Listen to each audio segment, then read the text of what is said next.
Permasalahan presenter Mandala Soji dan istrinya Marida Denova Safriana dengan pihak hotel di Pontianak masih belum menemui jalan tengah. Mandala dan Denova yang sempat diusir secara paksa saat menginap di salah satu hotel di Pontianak, Kalimantan Barat telah melayangkan somasi ke pihak hotel. Sayangnya, somasi Mandala itu sama sekali tak digubris oleh pihak hotel. Karena itikat baiknya tak dipedulikan oleh pihak hotel, Mandala pun memilih untuk melanjutkan permasalahan tersebut ke jalur hukum. Sekarang keselnya nggak hilang, ini 2024 ya. Udah setahun berlalu ya. Jadi kemarin 2023, ini 2024 ya kan. Keselnya nggak selesai, bahkan malah banyak korban. Ini membuat kita tambah kesel gitu loh. Banyak yang tambah DM, tambah ini. Ternyata korbannya bukan cuma kita. Jadi kita mikirnya loh, berarti tidak ada efek jerah dengan kejadian kita kemarin gitu loh. Bukannya kita sok pahlawan kesiangan, enggak. Karena apa yang kita rasain pasti dirasain juga korban yang lain. Sudah, jadi kita udah kasih somasi mereka. Kita udah kasih somasi dan tidak ada tanggapan. Jadi memang setelah somasi tidak ada tanggapan, lanjutannya adalah kita gugat. Kita udah lanjutkan gugatan, udah masuk gugatan kita. Infonya sih sidang di 22 Januari ya infonya. Jadi sebenarnya kita juga nggak mau capek-capek begini, ya. Apalagi pasti habis waktu, tenaga, biaya, ya kan. Anak-anak juga pasti akan kehambat waktunya sama sekolah, ya kan, sama perhatian sama kita juga itu. Cuman di sini teman-teman semua ngasih support buat kita, ya. Mereka berharap kita ini bisa menjadi bukan sok pahlawan kesiangan ya, enggak ya, tapi bisa ngasih tahu bahwa ini salah gitu loh. Ya, jangan melakukan hal seperti ini. Dan memberi efek jerah, jangan diulangi lagi gitu. Jangan sampai ya kan ada kejadian hotel mengalami ini lagi, melakukan ini terhadap konsumennya. Sampai saat ini hingga gugatan dilayangkan, pihak hotel bintang 4 itu sama sekali tak juga menghubungi Mandala ataupun Denova. Baik Mandala maupun Denova menganggap jika pihak hotel seperti menyepelekan atas masalah ini. Yang tak dapat diterima adalah selain mengeluarkan barang-barang milik Mandala dan Denova secara paksa, pihak hotel juga menyentuh barang-barang miliknya yang dinilai lancang. Sampai sekarang pun pihak hotel nggak ngasih penjelasan alasannya apa. Sengaja kayaknya disembunyiin ini. Sengaja mereka membiarkan, menyembunyikan, ya kan, dan sengaja ini tujuannya apa, mereka nggak ngasih penjelasan. Menurutku sih mereka berharap berita ini hilang.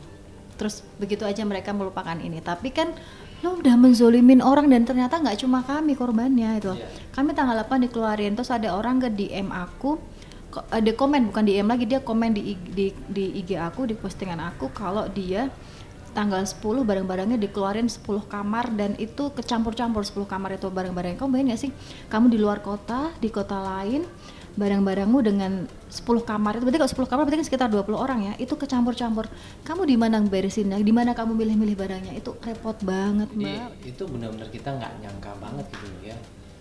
Ditanya Emang kita bingung, ada ya, aneh gitu loh. banget, kita tuh sendiri bilang sampai aku nanya berkali-kali gitu, kamar 541, masih inget loh kamarnya Mbak sampai sekarang. Kamar 541 udah di check out Mas. Loh Mbak, ini kamar 541 atas nama saya. Iya, udah di check out. Nah, tambah kaget, ini maksudnya apa gitu, kamar kok bisa di check out, kita lagi acara gitu loh. Kok bisa seperti ini, nggak ada konfirmasi, ya kan, nggak ada pemberitahuan dan di tengah acara sama sekali, dan pas lagi acara, kita lagi ada acara di hotel itu, bayangin. bukan di tempat lain. Bukan di tempat lain, di hotel itu, bayangin, dan itu banyak sekali tamu undangan. Kenapa saya di check out itu? Sengkarut pengusiran secara paksa di sebuah hotel yang dialami oleh Mandala dan istri tentu saja mencoreng pelayanan hotel. Apalagi jelas tertulis jika Mandala dan Denova menginap sampai tanggal 9. Namun pada tanggal 8 pagi barang-barang miliknya dikeluarkan secara paksa. Lantas benarkah dari kejadian ini Denova mengalami guncangan hebat hingga ia mengalami pendarahan? Itu sakit hatinya Ya, banget ini nggak benar-benar terimanya. dia langsung shock banget Mbak hari itu tuh. Jadi dia benar-benar shock banget, dia stres sampai dia pendarahan, ngeflag dia itu, sampai ngeflag dia. Padahal itu bukan jadwal aku head. Ya, bukan jadwalnya dia head. Dia sempat bilang ke aku gitu, dan Aku sampai "Ayah, bingung aku sampai kenapa gitu. Jadi waktu itu kan dari situ aku pindah ke hotel lain, itu sekitar mau sholat maghrib, aku ke toilet. Leo, kok aku ngeflag, aku bingung kan, nggak tanggalnya aku ini.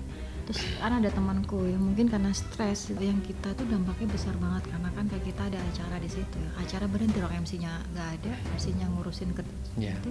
MC-nya boleh ini nggak sih Mbak, kamu punya acara kamu, MC-nya diusir, acaramu gimana? Itu kan sangat-sangat tidak profesional sih hotel yang pengusir itu. Padahal kan kalau kita ada acara di situ, berarti otomatis kan kita ngasih rezeki ke hotel itu kan. Jadi kok lo bisa-bisanya ngusir gitu. Sampai gugatan ini dilayangkan, baik Mandala maupun Denova masih belum tahu apa yang membuat pihak hotel mengeluarkan barang-barang miliknya. Selain soal hukum, lantas apalagi langkah Mandala yang bakal ditempuh agar kejadian tersebut tak terulang lagi? Juga ini dari kemarin-kemarin kita tuh berharap bahwa Kemenparekraf ya Bunda ya, itu ngasih masukan gitu loh. Notice lah ke mereka, ini kalian kok bisa begini gitu, emang Betul. boleh begitu. Tapi ini pertanyaan aku ke Kemenparekraf ini sangat-sangat aku menanyakan. Memang bolehkah kalau orang overtime barang-barangnya dikeluarin? Aku tanya, boleh nggak mekanisme hotel mengeluarkan barang-barang yang overtime? Yang overtime ya, tapi kalau aku nggak, kasus aku belum saatnya check out. Tapi kalau overtime pun emang boleh seperti itu. PHRI juga mungkin Bunda, ya kan? Mungkin tolong kasih tahu kita itu aturan yang benar seperti apa. PHRI ini kan asosiasi yang pastinya sudah paham tentang aturan perhotelan, ya kan? Dari kementerian pastinya mereka udah tahu pakem-pakemnya aturan-aturan perhotelan, dan ini harusnya mereka ngasih tahu ke anggotanya nih. Aturannya seperti ini, seperti ini, seperti ini ya.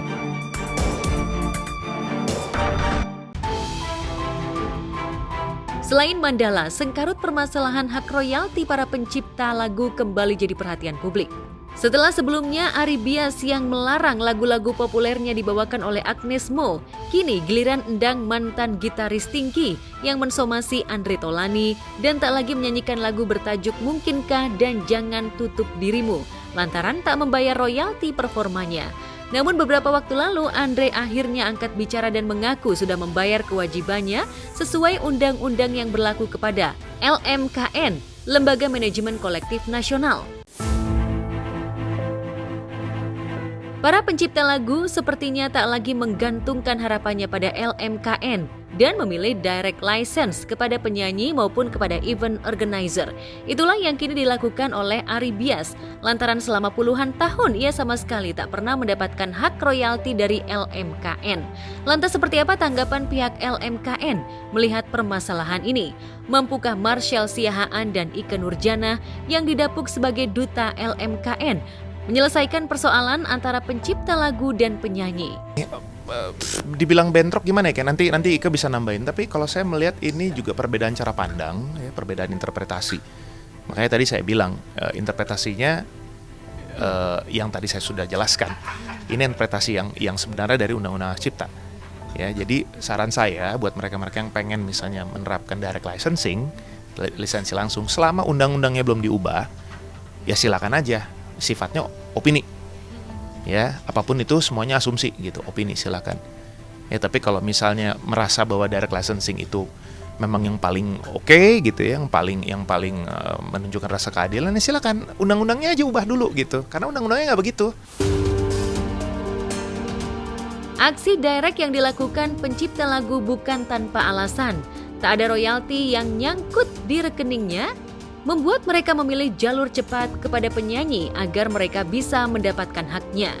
Namun menurut Marcel, pemilihan jalur singkat kepada penyanyi soal royalti performing dinilai sangat rentan dan beresiko dimanfaatkan oleh oknum untuk mematok harga yang fantastis kepada penyanyi karena tidak ada konsensus mengenai tarif yang tertulis secara resmi. Apa yang sedang diklaim oleh pencipta sekarang ini adalah sebetulnya sistem yang tengah berlaku berdasarkan undang-undang.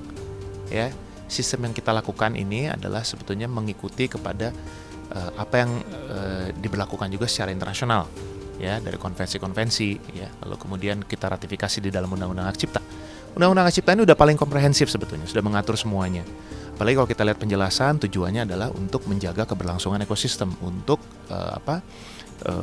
keberlangsungan dari kreativitas makro.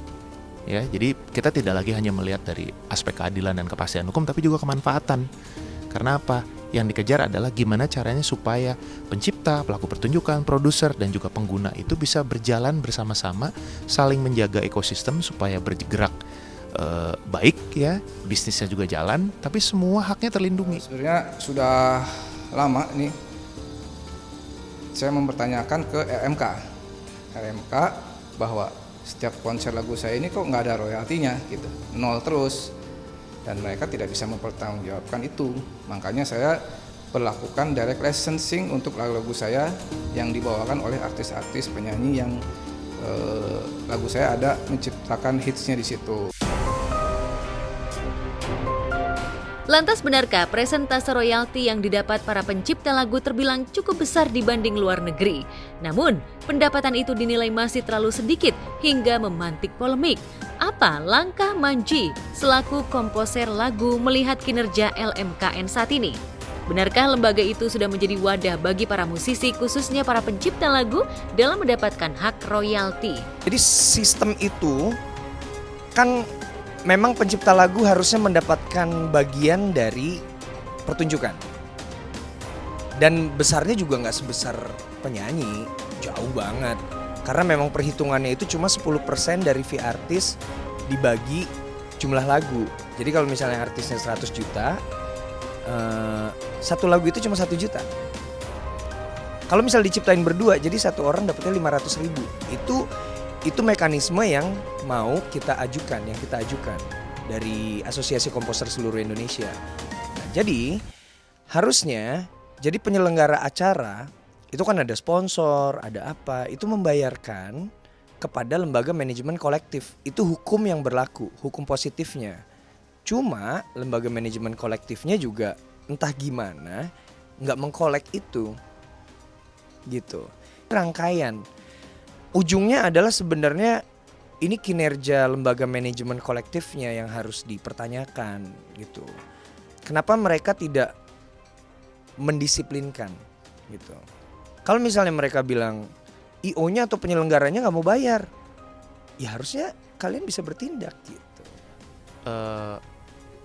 Apa yang kita inginkan secara ideal oleh undang-undang gitu ya, ekspektasi dari perundangan juga dengan apa yang terjadi di lapangan memang masih banyak kekurangan, dan itu tujuan kita justru memperbaiki. Nah, harapannya kita adalah kenapa nggak kita nih semuanya, semua elemen stakeholders yang ada di industri musik ini, pencipta, penyanyi ya, lalu kemudian produser dan juga user, kita sama-sama duduk gitu. Gimana caranya? Supaya apa? Supaya bekerja sama supaya ekonomi berjalan gitu. Kita justru bareng, kita lihat nih, oh masalahnya apa? Ya, banyak yang belum bayar. Gitu. Banyak yang belum patuh, gimana? Jangan kita malah yang perang-perangan di dalam. Ya sebenarnya harus ada yang dilurusin ya dari banyak hal yang terjadi di industri musik belakangan ini gitu.